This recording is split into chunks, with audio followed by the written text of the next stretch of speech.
Assalamualaikum warahmatullahi wabarakatuh. Alhamdulillahi wahdah. Wassalatu wassalamu ala man la nabiyya ba'da, amma ba'd. Rasulullah sallallahu alaihi wasallam bersabda, "Lis-shaim farhatani. Farhatun hina yuftiru wa farhatun hina yalqa rabbahu." Rasulullah sallallahu alaihi wasallam bersabda, orang yang berpuasa memiliki dua kegembiraan.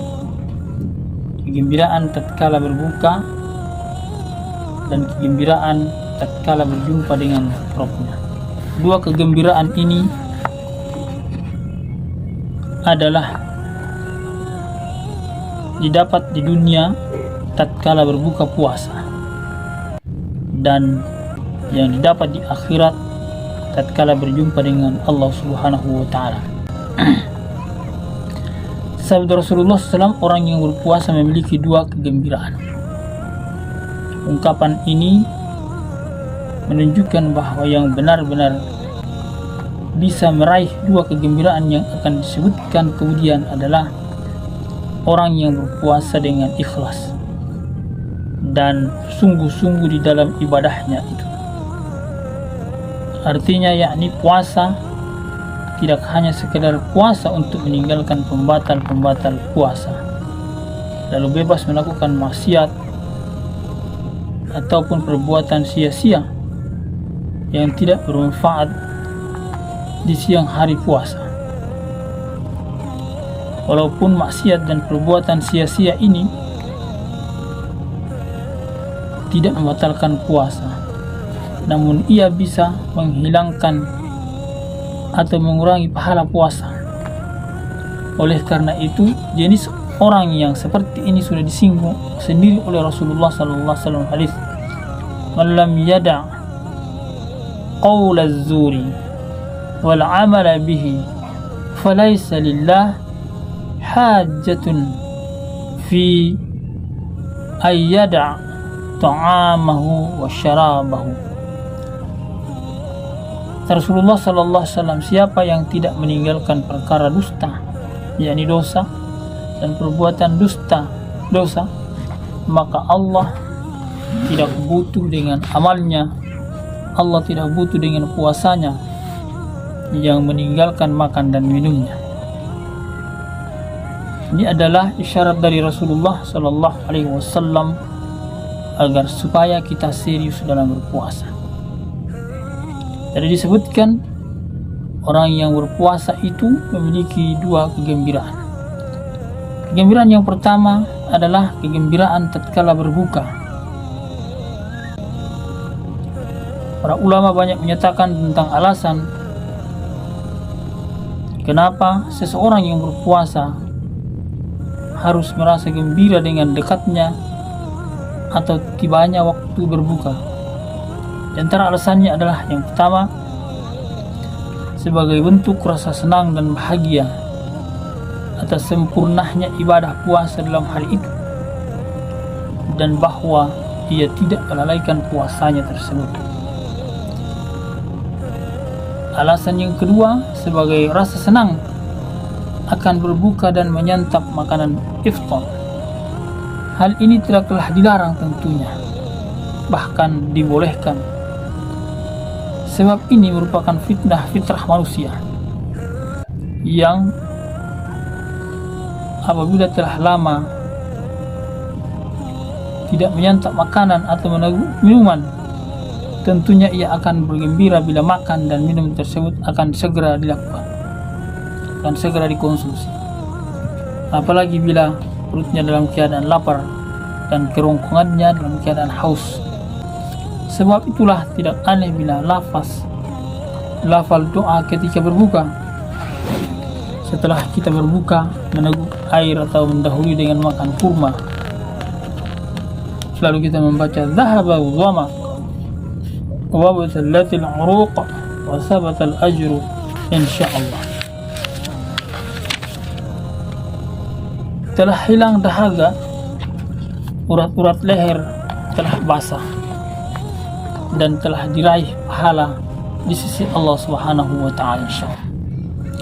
Alasan yang ketiga adalah rasa senang karena adanya harapan dan keyakinan akan adanya pahala dan ganjaran puasa yang akan diraih dengan berakhirnya puasa pada hari itu. Sebab itu dalam doa berbuka puasa yang disebutkan tadi adalah doa mensyukuri nikmat Allah Subhanahu wa taala. Alasan yang keempat karena rasa gembira lantaran meyakini bahwa waktu berbuka merupakan waktu yang sangat mustajab untuk berdoa. Sebagaimana dalam hadis riwayat Ibnu Majah dan selainnya dari Abdullah bin Amr, Rasulullah sallallahu alaihi wasallam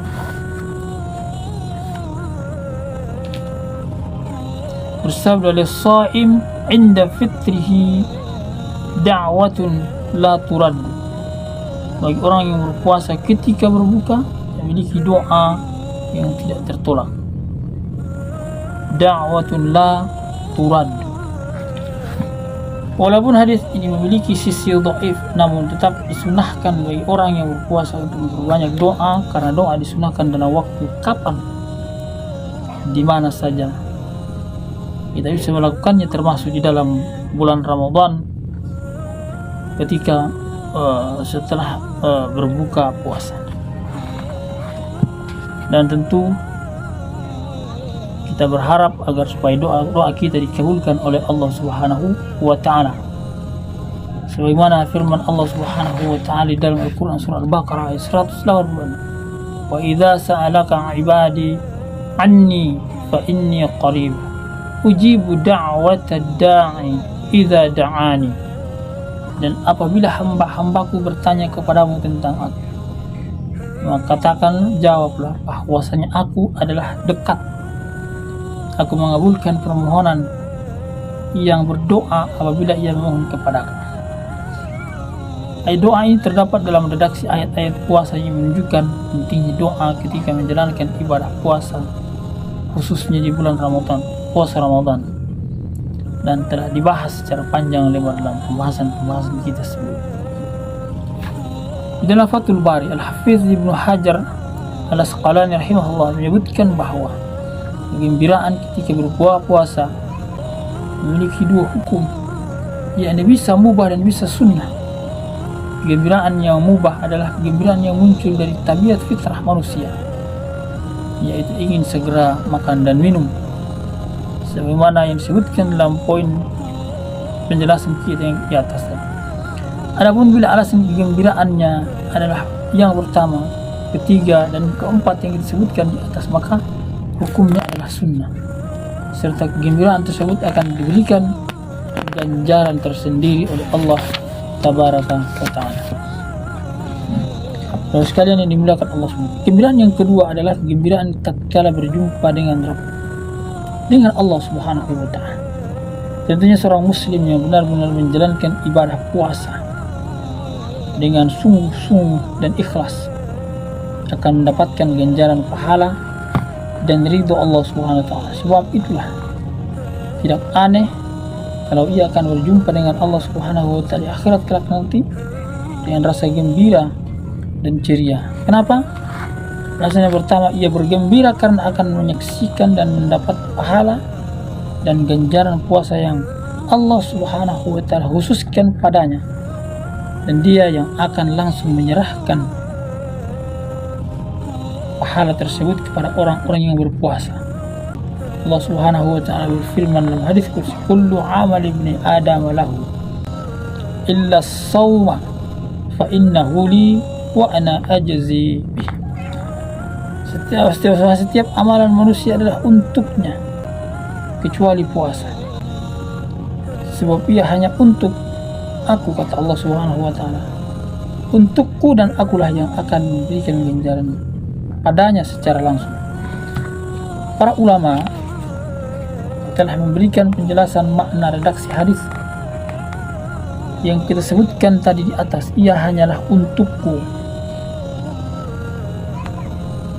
ya, dan akulah yang akan memberikan ganjaran kepada orang-orang yang berpuasa secara langsung, kata Allah Subhanahu wa Ta'ala, yaitu Di antaranya bahwa semua amal anak Adam bisa dijadikan sebagai tebusan atau kisos, pembayaran kezalimannya di antara dia dengan orang lain yang ia zalimi. Bila ia memiliki sifat zalim, maka orang-orang yang ia zalimi akan menuntut di hari kiamat dan kelak dengan mengambil beberapa amalan kebaikan pahalanya, sebagaimana disebutkan dalam hadis. Maka tentu kita tidak ingin menjadi orang-orang seperti itu. Alasan yang kedua, yakni tentang kegembiraan bertemu dengan Allah Subhanahu wa taala. Ia bergembira karena akan berjumpa dengan Allah, dengan Rabbnya,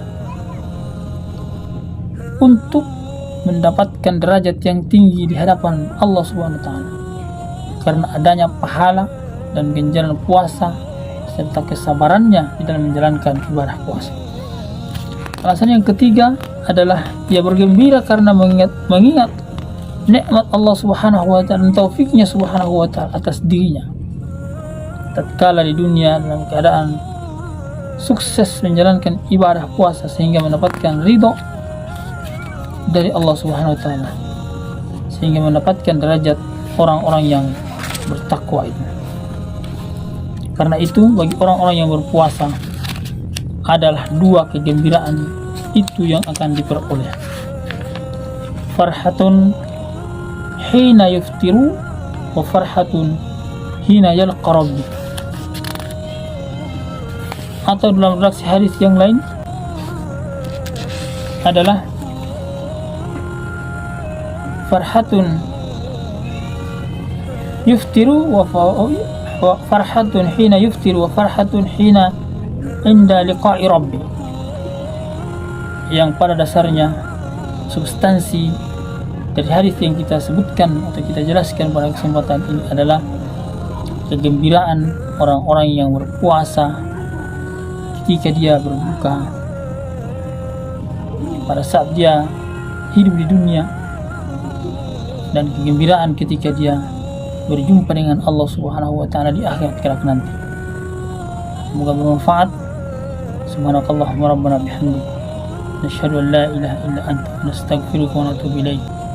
Assalamualaikum warahmatullahi wabarakatuh.